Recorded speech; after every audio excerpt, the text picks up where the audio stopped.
So hello, my name is Alessandro Sciarroni. I'm an Italian artist and we are in Berlin. This is how number 2. And tonight, like yesterday, I'm going to present 2 pieces of mine. The first one is called Untitled and the second one is called Joseph, and it's my solo. Yeah. Like every piece I do, there is a biographical need when I start the process that I have to solve, and then there is, of course, the translation of this need in relationship to the fact that you are going to show this in front of an audience that doesn't know anything about you. So you have to stop to be so selfish, thinking about what do you need on the stage. So for example, for me this is a solo where I wanted to come back to perform because I used to be a performer. I did it from my 20 to my 30 years old, and then I stopped because I stopped to work with this company I was involved in Italy, and I started to make my own pieces. So since I was so used to being watched from outside as a performer, I didn't have some reasons anymore to move in a space as a performer. So basically discovering that using a very simple webcam and a big screen to see in real time how your movements are, it was allowing me to be at the same moment the eye, the external eye, and also the performer. So I was quite solving this problem using this technical tool.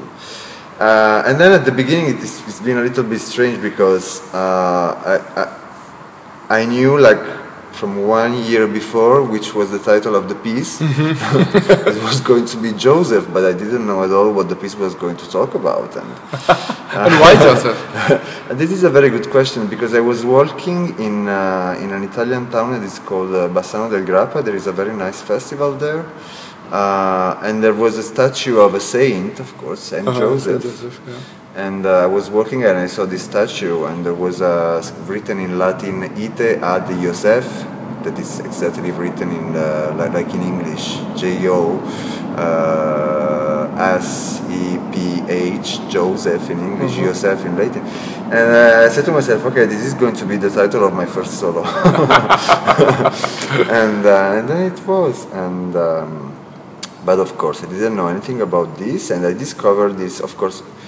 In this piece we use this very simple, and if you want also very banal video effect that you can find in every Mac product. We use photo booth. So we have this effect that change the shape of the body, and you know, every kid would be better to do this than me, but I really discovered this when I was giving a workshop to some teenagers, and we were expecting something like 18 teenagers to come to this workshop, and then we had just 3 teenagers. You know? Oh, wow. With teenagers it's always like this, and I didn't know exactly what to do, because I was expecting really a big group, and then I had this computer, I had this video projector, and so we started playing with the camera and watching ourselves in real time, and then someone opened photo booth, and then I was just watching these 3 kids having fun with these instruments, you know, and putting all the body, because normally you put just the face, but they were putting all the body, they were just choosing the songs that they wanted to dance with, and they were having fun, and I was just outside watching them, and I thought it was amazing, because and so when I discovered this, I already had in my mind the idea to develop something about Chatroulette. That for me it was very interesting and also scary. Yes. Can you explain for our audience a little bit what Chatroulette is? Yeah. Chatroulette is not something new anymore. It's going very, very, very down now. When I remember in 2011, when I started the rehearsals of this solo, we had something 30,000 people online every moment. I remember yesterday it was only 2,500 people, so it's going more and more down. And basically as a video chat, But the peculiarity of this website is that you don't have to register yourself, you don't have to create an account.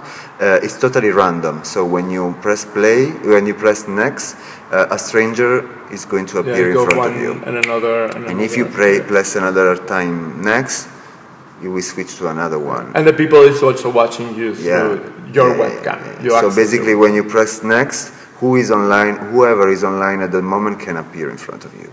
That is quite interesting because if you put this in a theater, I think that you have the access to someone who we can call the anarchist audience, you know, because normally when you go to the theater, you have to be very polite, you have to agree to a code, to a ritual, and also if you don't like very much the show, you never leave the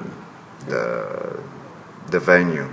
But in this case, it's totally the opposite. If they don't like you, they don't have to say sorry. They just go. They just disappear. And this for me was very interesting, also because if they find you ridiculous, they tell you that you are ridiculous. If they want to have fun with you, they have fun with you. They can dance with you. So every time the performance finishes in a different way, because of course we don't know who is going to appear. Yeah, because that's amazing how you go from I got it in the beginning that kind of coding ourselves with a frame, and then it goes this progressive complexity of even the body and how you compose with the shape, and then suddenly boom.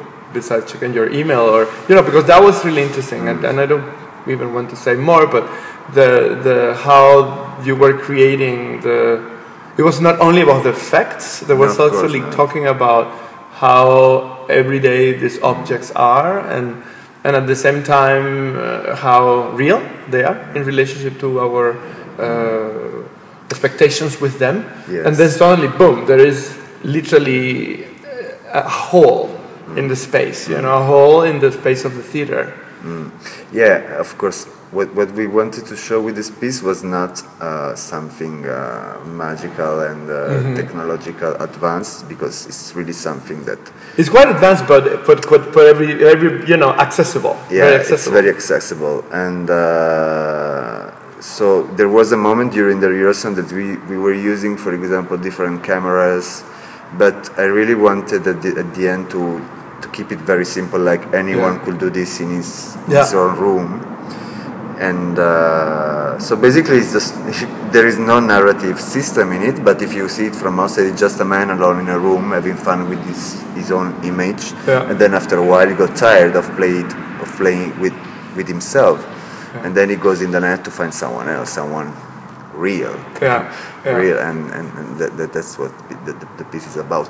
The ending is very interesting because sometimes it can be very funny, it can be so hilarious. Like yesterday, I think it was. Sometimes it can be also very melancholic because no one stops, and so you just see faces as faces as faces. Maybe sometimes you also see someone who's not really enjoying your dance, and so they show that they find you ridiculous, and there is this strange feeling in the space because it's very bad, very unpolite sometimes. I remember this kid, maybe he was 12 years old. He was making these to me and screaming, "You're ridiculous! You're ridiculous!" And it was. It's also how you open the context for any other kind of expectations, and I think that's. Because that's what I saw in the piece. There were like these very continuous breaks of, the private and the public. Then, us as spectators also reflected in this other side. I found that at the same time it was how we got used to this kind of bigger loop, there was no problem about using screens. It was like this actually interesting thing of like, okay, this is conceived to be watched over there, but we are you are in the foreground, yet the composition was actually really interesting. And then when the other person opens, it was we are included also in a more round way. What is very interesting for me, and also scary at the beginning, because for me at the beginning when I was doing this in my house, and I have to put my face there, you immediately feel judged. Yeah. Because in the moment they disappear, because they don't like you, you know? Yeah. And sometimes you can see very strange things going on there. Yeah, the sex and yeah, also or body parts. You know, maybe we are more used in watching sex than. I remember one day I was in my house and I was making sort of rehearsals of the piece, and then a girl from the other side of the world appeared, and you could see just this part of her in the frame of the. And then she was having a baby here, and she was giving the milk with her breast. So breastfeeding, yeah. You know, and you could see only totally the face of the child and her body. And can you imagine this woman on the other side of the world doing this in front of a camera? Conceiving that as a... It's really scary. Yeah. But I have to admit that also in the piece we try to don't give any kind of judges about this. Because I have to admit that it's beautiful sometimes, because in a click you have the access to thousands and thousands and thousands of self-portraits, and people is really putting themselves into the frame, and they really decide the way they want you to look at them. It's kind of this performativity of the space that people is really they're kind of this emergent performances. It looks like today it's a little bit fashionable, but it's not about today. Today they call it selfies. That is it's a word that I don't like because it's more archetypical. Like, it's archetypal. Yes. It's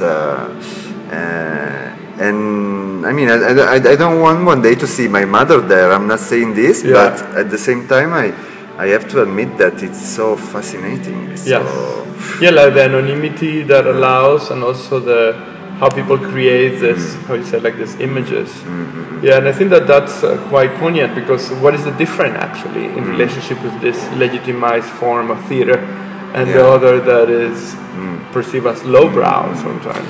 And also for me what's surprising, because when we basically all the process of the rehearsal was very closed, so when we showed the first time the piece, and we realized that it was hilarious sometimes, for us it was very surprising. Because of course then I realized that if I put that costume that I don't want to talk about now, because I don't want to reveal the mechanism of the performance, it can be hilarious because I don't have that male body, but I was not expecting so much. I was not aware about the hilarious potential of the piece, and it is also interesting because it puts the accent on something that can be very scary, but in a way that is not heavy. I don't know how to say. And today I think it's very important to.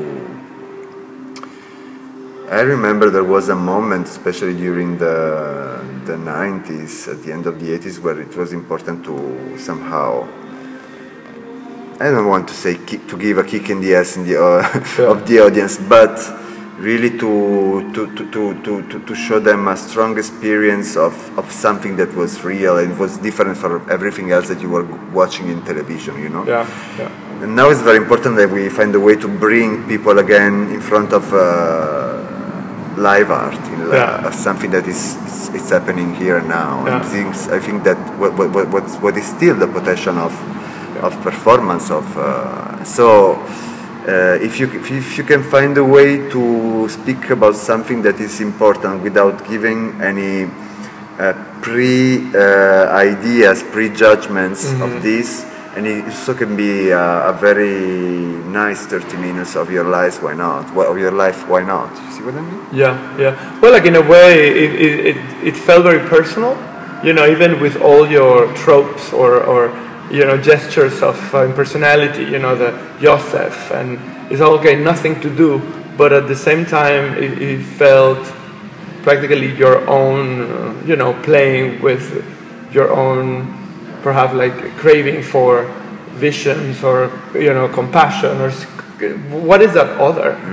Because I felt that I was I felt that through you, and I was like, wow, how interesting creatures we are in relationship to have this need of companionship or feeling the other. Yeah. Or feeling ourselves through the other. Yeah, it's true. It's true. Yeah. I remember one day it was also rehearsals because in performance you don't have the time to stay so much there. But I remember in rehearsal there was this boy from Rome. He was 30 years old, so he was not a child, and he really wanted to play with anyone. This game, like he was pretending he was a man of 7 centimeters tall, like this. And you was a giant on the other side of the chat. So if you were doing something like this, he was doing, and he was going in Chatroulette just to find someone to play this game.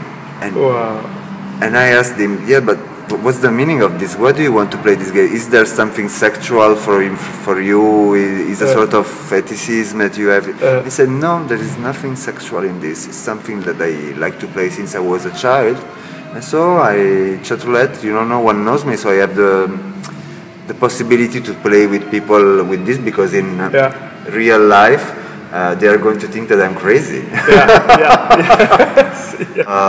Tomorrow we are going back to Bassano del Grappa because we are in a residency there, so I just left people working alone there without me because I had to come to Berlin. And we are making a research about the third chapter, let's call it like this, of a trilogy that we are making. The first show was about folk dance as a practice. The second one is the other piece we are going to show tonight, and it's about the practice of juggling. The third one will be about sport. And of course we don't like easy rides. So the sport I choose to develop the research is called goalball, like goal when you make a goal, ball. And it's a Paralympic game for blind people. And so it's a sort of, let's say, just to make you understand, it's a sort of handball played from blind people, and they have a ball that inside has some rings. So when they throw the ball, they detect the ball because they follow the sound. And it's so interesting. So for me, it's so powerful and violent also, because when you think about the world of a blind person, you imagine something very soft. Instead, this is very violent and so interesting. And they go with it. And And the ball is so heavy. It's like a ball for basket, like this kind of balls, So it will be in the dark. It will be in the dark. The name, the title of the name is Aurora. That means twilight. And so cool. So we imagine that. At the beginning of the piece, the light will be very, very, very high and very strong, and then little by little, in 20 minutes, the light will go down and to create a sort of eclipse. So also the audience will be in the same world. state. State. Well, thank you very much. Thank you. Yeah.